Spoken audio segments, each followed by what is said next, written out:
guys, selamat datang di podcast kita hari ini.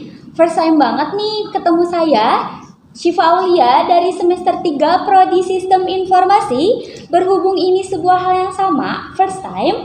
Jadi, tujuan dibuatkannya podcast ini untuk mewadahi para mahasiswa, dosen dan masyarakat untuk memberikan seputar insight dan pengalaman yang mereka dapatkan untuk kita semua para penonton dan pendengar di podcast ini.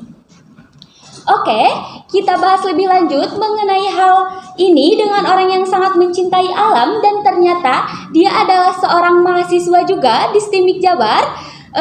Dia juga ketua dari UKM Mahapasti, mahasiswa pecinta alam STIMIK Jabar. Pasti ciwi-ciwi sudah pasti tahu siapa orangnya. Oke, kita kenalan langsung aja yuk. Oke, terima kasih host Teh Syifa. Ayah. Oke, perkenalkan sebelumnya. Nama saya Muhammad Abdillah, saya dari Prodi Teknik Informatika semester 3. Saya adalah ketua dari UKM Unit Kegiatan Mahasiswa Mahapasti, yaitu mahasiswa pencinta alam STIMIK Jabar. Gitu. Dari Kang Abil sendiri nih, kan sudah pasti banyak ya pengalamannya, apalagi sudah menjadi ketua dari UKM Mahapasti sendiri. Pengalaman healing-healingnya gitu ya. Suka naik gunung kan pasti gitu kan, kegiatannya ke alam-alam kayak gitu. Boleh ceritain sedikit gak tentang pendakiannya selama masa di menjabat sebagai ketua gitu? Untuk healing ya mendaki gunung sih. Iya.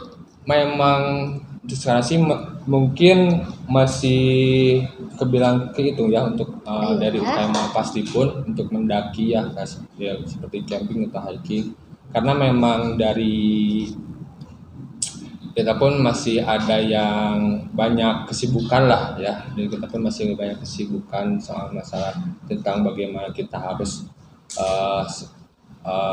belajar tentang pencinta alam kayak gimana gitu kan. Untuk healing ya kita itu ya have fun sih, healing ya kita belajar di kayak ke gunung itu kita itu harus kayak gimana sih, kita itu tata krama ketika di gunung itu harus kayak gimana, apa aja peraturannya di gunung itu harus kayak gimana, karena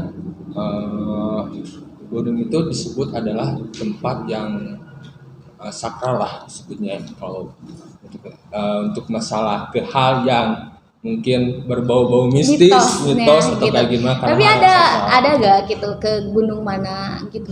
Oh mungkin kalau kemarin sih kebetulan ya sama teman-teman itu kita itu pertama ya kita itu hiking lah, kita itu hiking ke Jayagiri yang ada di Lembang. Jayagiri? Ya dari Lembang. Ya kita itu di sana tuh ya kita belajar tentang tentang bagaimana sih di lingkungan alam sekarang itu kayak gimana gitu.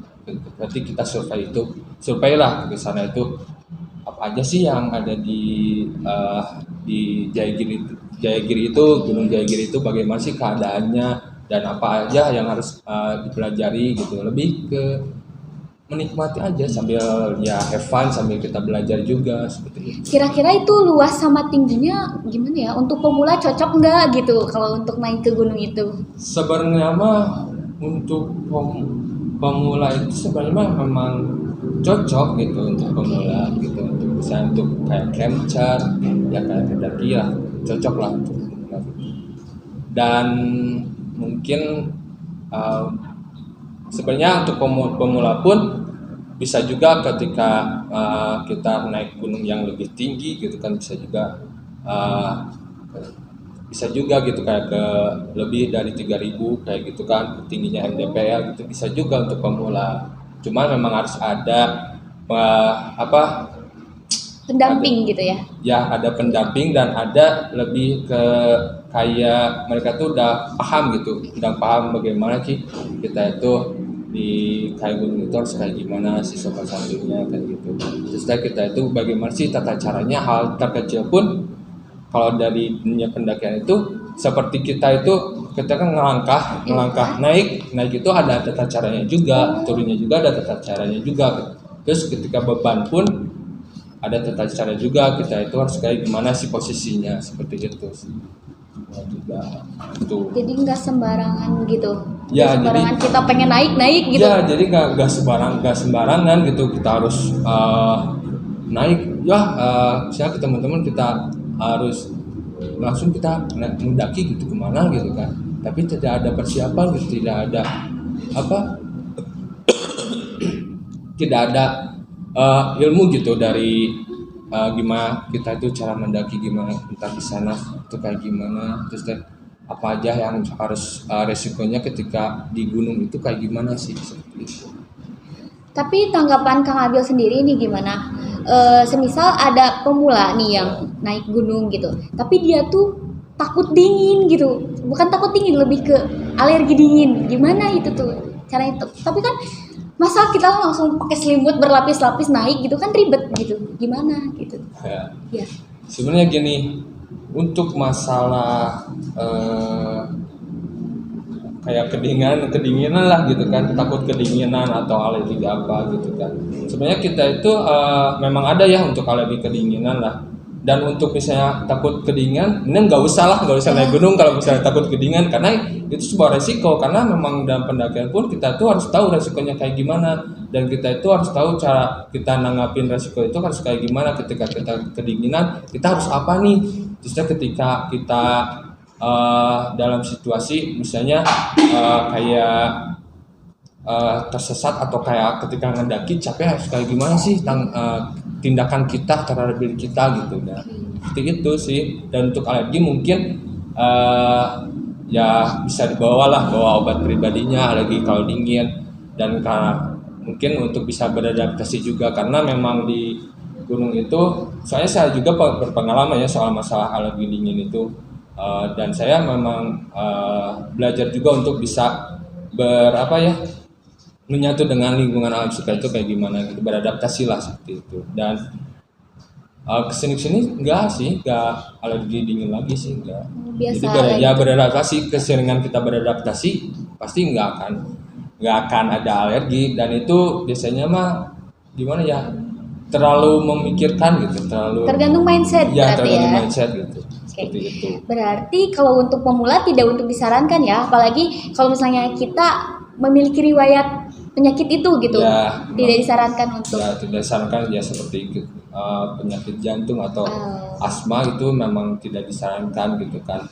Ya mungkin kalau memang misalnya pengen banget ya, kita harus siapin dulu mental, siapin dulu mental.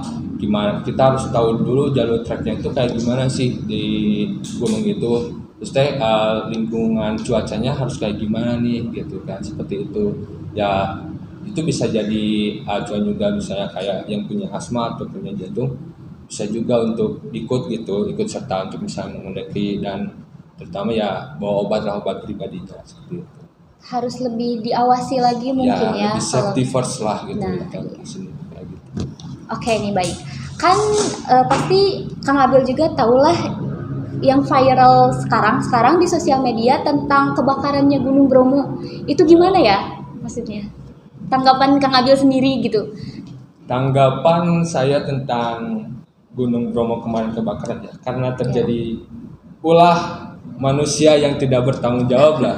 Karena sosokan pengen prewedding gitu ya, pengen estetik foto-foto. Ya mungkin itu sangat disayangkan sih. Sangat disayangkan karena itu sangat berdampak sekali terhadap lingkungan ya, terhadap polusi, dan terutama terhadap ya masyarakat di situ kan. Karena ketika kejadian tersebut masyarakat itu pencarian ekonominya terhambat karena kejadian kebakaran Bromo kemarin itu. Dan satwa pun mereka terancam, tuh ya terancam punah, pada mati atau kayak gimana kan itu, dan tempat tinggalnya pun ya terancam gitu. Mereka tuh iya, katanya beberapa hari gak padam gitu. Ya kalau setahu saya sampai 13 hari gitu kan, sampai 2 minggu lah Gunung Bromo itu terus ya kebakaran gitu kan. Nah mungkin untuk sekarang sih alhamdulillah ya, sekarang itu mulai pemulihan ya, mulai kalau lihat kemarin tuh saya info tuh mulai menghijau lagi lah untuk hutannya gitu. Oke. Kang Abil sendiri nih selama mendaki gitu ya di gunung-gunung yang Kang Abil sering gitu ya lakuin. Tapi pasti kan ada orang yang menyepelekan. Contoh hal kecilnya nih, membuang sampah sembarangan kayak bekas minuman aqua gitu. Gimana sih tanggapannya gitu sama orang-orang yang kayak gitu gitu? Mereka itu lebih yang buang sampah sembarangan ya, pendaki yang buang sampah sembarangan lah di mana ketika naik gunung atau di gunung ya.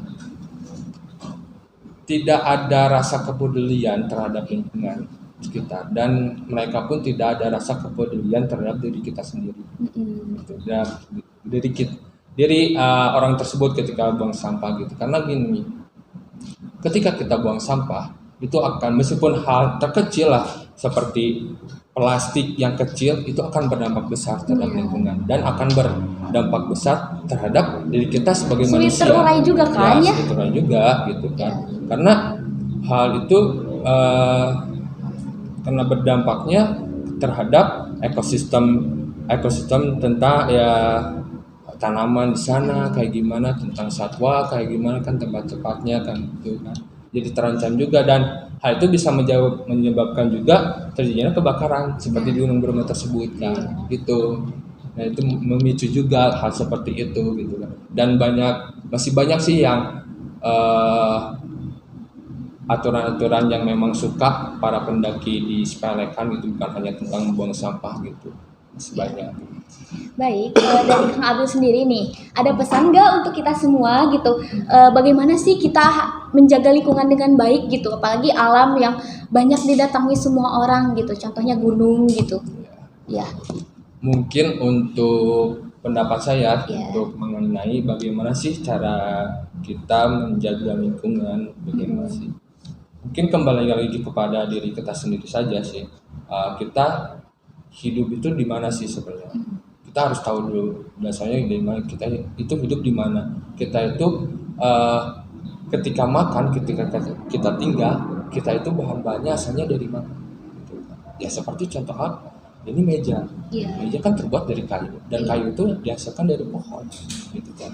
Nah harus bisa berpikir ke situ gitu, harus berpikir panjang gitu sampai ke situ gitu kan. Kayak kita buku dari mana, dari alam juga kan, dari pohon juga ya. Jadi kan jadi bisa kertas, buku dan semacamnya. Kayak bangunan itu kan asalnya dari alam juga kan, asalnya bahan-bahan bakunya. Dan untuk menjaga alam ya coba lebih ilmunya tentang menjaganya lebih diperluas lagi gitu lah, lebih peka lagi, lebih sadar lagi terhadap lingkungan alam. Karena kalau kita misalnya alam kita rusak ya kita akan terancam juga. Dan sekarang contohnya banyak gitu kan. Nah, di Indonesia pun banyak sekali masih ada yang masyarakat atau pendaki yang memang sudah berpengalaman, yang sudah mengetahui masih menyepelekan hal tersebut. Ya lebih diingatkan lagi ya, lebih diperhatikan lagi lah. Dan ya kesadarannya, tingkatin kesadarannya. Dan mungkin untuk misalnya yang sudah mengetahui tentang bagaimana menjaga alam, ya coba untuk memberitahu kepada yang belum tahu bagaimana cara saling mengingatkan gitu ya. Mengingatkan saja seperti itu.